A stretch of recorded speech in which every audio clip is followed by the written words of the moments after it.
Bienvenue sur Africa 24 dans cette nouvelle édition du 12-15. Voici les titres de l'actualité. Dégradation de la balance commerciale au Cameroun. Le déficit s'est davantage creusé au deuxième trimestre 2023 en comparaison à la même période en 2022. En cause, la hausse considérable du niveau global des importations. Hausse de la valeur des exportations numériques de 26,5% en 2023 en Égypte. Les fonds générés par ces exportations numériques ont atteint 6,2 milliards de dollars en 2023 contre 4,9 milliards de dollars en 2022. Une performance qui s'explique par les investissements faits dans le secteur numérique. Et la sélection guinéenne de football poursuit son chemin à la CAN 2023 qui se déroule en Côte d'Ivoire. Le Sili National, troisième du groupe C, est parvenu à se qualifier pour les huitièmes de finale avec 4 points. Rencontre avec les supporters guinéens dans cette édition. Mais tout d'abord, c'est un signe supplémentaire de la dégradation des relations entre le Mali et l'Algérie. La junte malienne a annoncé le 25 janvier la fin de l'accord d'Alger signé en 2015 avec les rebelles Touaregs. Un accord longtemps considéré comme essentiel pour stabiliser le pays. Le gouvernement malien reproche aux rebelles séparatistes Touaregs de ne pas respecter les termes de l'accord. Il pointe également du doigt l'Algérie, pays médiateur, et l'accuse d'actes hostiles tout en dénonçant une instrumentalisation de l'accord par les autorités algériennes. Notons que cette décision survient quelques semaines après que les ex-rebelles aient été reçus à Alger par les autorités algériennes, un acte peu apprécié par le gouvernement malien. Aux Comores, la Cour suprême a validé le 24 janvier la réélection du président sortant Azali Assoumani à l'élection présidentielle du 14 janvier avec 57,2% des suffrages. Suite à cette victoire sur les 5 autres candidats à la présidentielle, l'ancien colonel au pouvoir depuis 2016 entamera un 3e mandat de 5 ans. Plus de détails avec Nathalie Mo. Le 24 janvier 2024, la Cour suprême a validé les résultats du scrutin donnant le président Azali Assoumani pour vainqueur de la présidentielle avec 57,2% des voix. Par ailleurs, le taux de participation au scrutin a été revu à la hausse, passant de près de 17% au lendemain du vote à 56% selon l'instance juridictionnelle comorienne. Ce résultat diffère de celui de la commission électorale qui accordait au chef de l'État comorien 62,97% des suffrages valablement exprimés. Au sein de la mouvance présidentielle, l'heure est à la célébration du verdict des urnes. Il est réélu à 57%. Et ces gouverneurs, celui d'Anjouan, de Moélie et de Ngazidjan, sont aussi élus au premier tour. Il est à la tête de 55 pays. Il a brillé tout au long de son mandat, donc son aura international. Et l'élan qu'il a pris au niveau diplomatique, c'était un atout. Aux Comores et principalement dans la capitale Moroni, des manifestations ont coûté la vie à un civil après la publication des résultats de la présidentielle le 16 janvier 2024. L'information a été confirmée par le gouvernement comorien lors d'un échange avec la presse internationale le 24 janvier 2024. Se défendant d'avoir usé volontairement de la force, les autorités comoriennes ont dressé le bilan économique de ces 2 jours de protestation. Des sociétés brûlées, il y a eu des magasins totalement brûlés aussi. Il y a eu vraiment un ralentissement de l'économie, de l'activité économique pendant ces deux jours-là. Il y a une société, du riz, qui a été complètement dévastée. Un an de stock est parti, 4 camions brûlés, l'entrepôt franchement en fumée, qui est évalué à peu près 1 milliard de francs comoriens. Il y a eu la société, par exemple, Comore Télécom, 4 pylônes vraiment tout détruits et qui est évalué à 340 millions. Après la promulgation des résultats définitifs des élections générales aux Comores, l'opposition continue de contester la victoire du président Assoumani. Une position renforcée par la disparité entre les chiffres de la Cour suprême et ceux de la Commission électorale nationale indépendante de l'Union des Comores. De son côté, l'opposition comorienne continue de dénoncer des fraudes massives et rejette en bloc les résultats de la présidentielle du 14 janvier. Comme les recours déposés ont été jugés irrecevables par la justice comorienne, les 5 candidats d'opposition espèrent une réaction de la communauté internationale. Ils exigent l'annulation du scrutin et l'organisation de nouvelles élections. Au Cameroun, le déficit de la balance commerciale s'est davantage creusé au deuxième trimestre 2023 en comparaison à la même période en 2022, en cause la hausse du volume global des importations, alors que dans le même temps, le volume des exportations a baissé. Pour redresser la courbe, les autorités camerounaises comptent sur la transformation locale. Les explications de Séverin Douqueux. Selon le rapport de l'Institut national de la statistique sur les comptes nationaux trimestriels publié le 27 novembre 2023, le déficit de la balance commerciale s'est accentué au deuxième trimestre 2023 en comparaison à la même période en 2022. Il est passé de 99,5 milliards de francs CFA entre avril et juin 2022 à 396,5 milliards de francs CFA entre avril et juin 2023, soit une hausse de 297 milliards de francs CFA en glissement annuel. Pour redresser la courbe et atteindre les objectifs de l'import-substitution ou encore satisfaire 60% au moins de la commande publique par les petites et moyennes entreprises, le ministre des PME, Achille Basilekin III, prescrit la production en masse, mais surtout la transformation locale des produits de base. Au regard du potentiel que nous avons dans notre pays et des importations qui en résultent, que nous creusons le déficit de notre balance commerciale.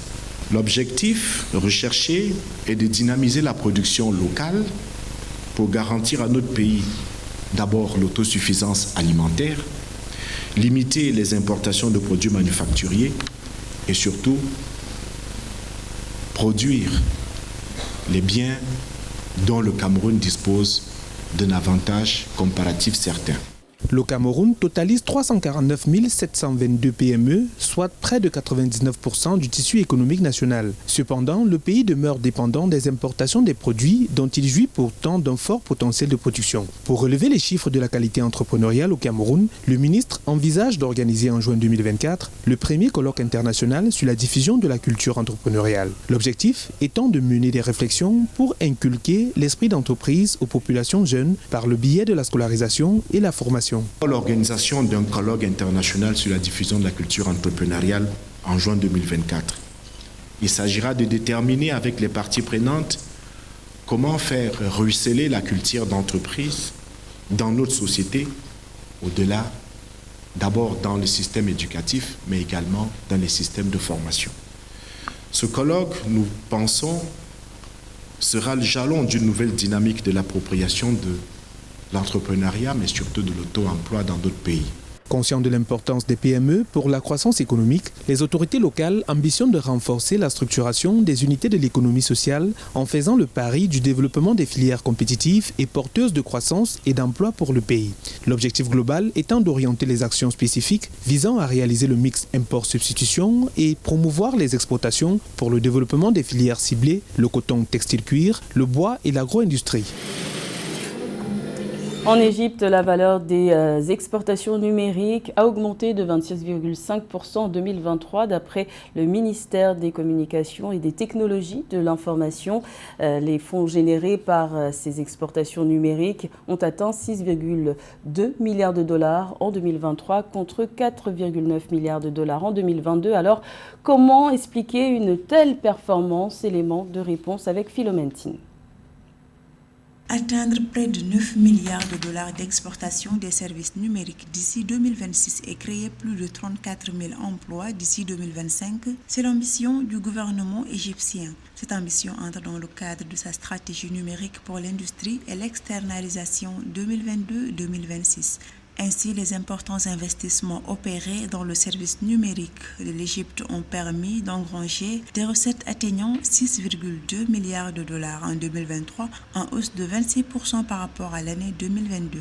L'Égypte, dans sa stratégie, a misé pour être un hub technologique en Afrique. Et je crois que ça se démontre par rapport aux grands investissements que le pays a fait depuis 2017 et 2018, ou en tout cas en termes d'infrastructure du numérique, on voit quand même qu'il y a des gros efforts qui ont été faits pour essayer d'avoir une attractivité du pays par rapport aux géants du numérique. L'Égypte aujourd'hui avoisine en termes de taux de pénétration d'Internet qui est autour de plus de 90%. Du haut début avec la 5G et tout cela. À en croire le ministère égyptien des télécommunications et des technologies de l'information, les exportations numériques égyptiennes comprennent les services d'externalisation des processus d'entreprise tels que les services de ressources humaines et les services de centre d'appel, les services de développement de logiciels et de support technique, la conception du système embarqué électronique et la conception du circuit électronique.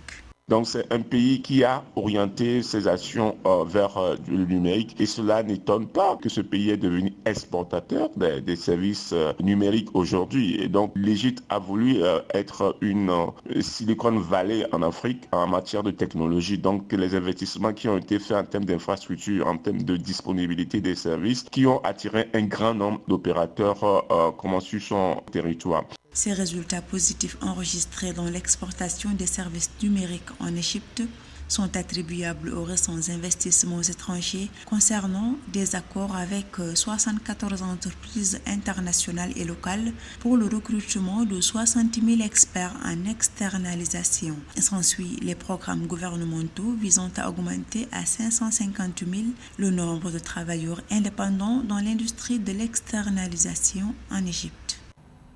Conscientiser la jeunesse sur le choix d'un départ à l'étranger et ses conséquences, c'est l'ambition portée par la pièce de théâtre de Hakim Bah dénommée « Chasser les fantômes », une œuvre mise en scène par Sibéline de Souza. Notre correspondant au Bénin, Leftiounou, nous en parle.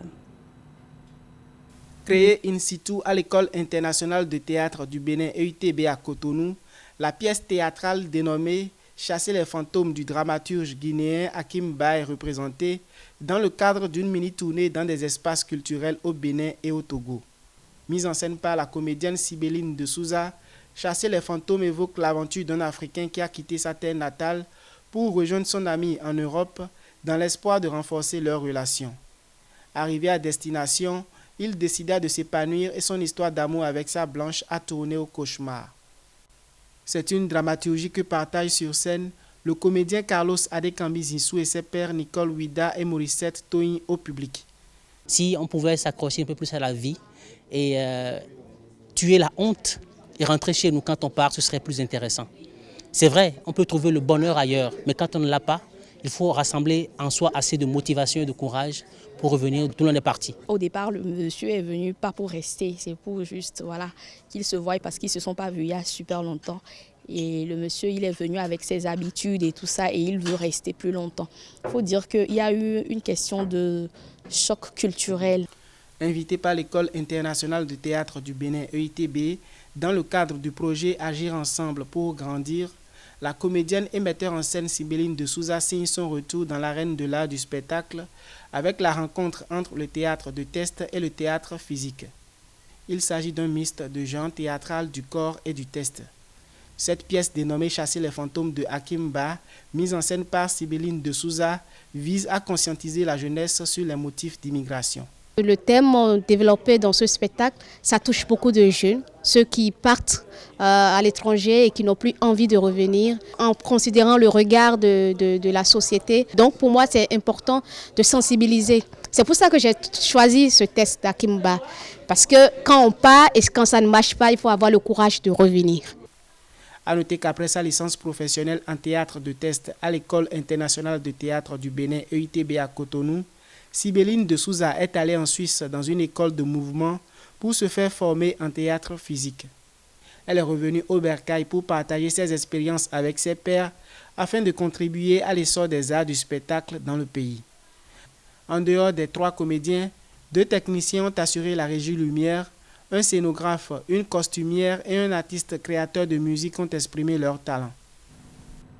Les huitièmes de finale de la CAN 2023 se joueront avec la Guinée. Le Sili national, 3e du groupe C, est parvenu à se qualifier avec 4 points. Le prochain match contre la Guinée équatoriale le 28 janvier sera à élimination directe. Une rencontre que les supporters guinéens, très satisfaits de l'organisation de la CAN en Côte d'Ivoire, attendent avec impatience. Les précisions de Nabilei Kamara. La Coupe d'Afrique des Nations de football se déroule en Côte d'Ivoire depuis le 13 janvier 2024. Et pour donner une couleur particulière à ce rendez-vous sportif continental, le gouvernement ivoirien a investi un peu plus de 500 milliards francs CFA, soit 1 milliard de dollars américains, dans la construction d'infrastructures. L'objectif est de faire vivre aux spectateurs, aux supporters et à tout le continent une expérience nouvelle de la CAN. En Guinée, les supporters sont unanimes. L'édition 2024 reste l'une des meilleures jamais organisées. En termes d'organisation, la Côte d'Ivoire est meilleure. Il est meilleur pourquoi? En termes des infrastructures mises en place par les autorités ivoiriennes, et la population ivoirienne est mobilisée massivement pour suivre la CAN. Nous sommes en train de suivre l'une des meilleures CAN en Afrique sur le plan d'infrastructure. L'engouement est là parce que moi c'est ma première fois d'entendre que la demande d'accréditation va au-delà de 100%. À côté de cette belle organisation, nous avons remarqué au début de la compétition un manque cruel de tickets, ce qui a fait que on a remarqué que les stades étaient très vides. Au-delà de la qualité des infrastructures jugées irréprochables, les spécialistes s'accordent également sur la qualité de l'arbitrage et la VAR. Beaucoup de nations sont en train de créer la surprise comme la Mauritanie, le Cap-Vert, la Guinée équatoriale. Pendant ce temps, certaines équipes favorites ont été éliminées en phase de poule à l'image du Ghana, de l'Algérie et de la Tunisie. Quand on voit l'évolution des différentes nations en compétition, on voit que ceux qui avaient le palmarès assez riche dans le passé, ils sont en train de dégringoler aujourd'hui. En l'occurrence, l'Égypte, le Ghana et le Cameroun, qui a difficilement négocié sa qualification en phase de 8e finale. Et la Côte d'Ivoire, qui a un palmarès de 2 CAN, a mal négocié. Aujourd'hui, en train de tendre sa main aux autres équipes pour pouvoir être qualifiées. C'est pourtant dit qu'il n'y a pas de petites nations de football. La faible affluence dans les stades est souvent le point noir des Coupes d'Afrique des Nations en dehors des matchs des pays hôtes. Mais force est de constater que l'édition 2024 a su remédier à ce problème. Les matchs ne se jouent pas à guichet fermé, mais les stades sont en général aux 3/4 pleins, presque une première dans l'histoire de la CAN. C'était le journal de la rédaction. Merci de l'avoir suivi. L'information continue sur Africa 24.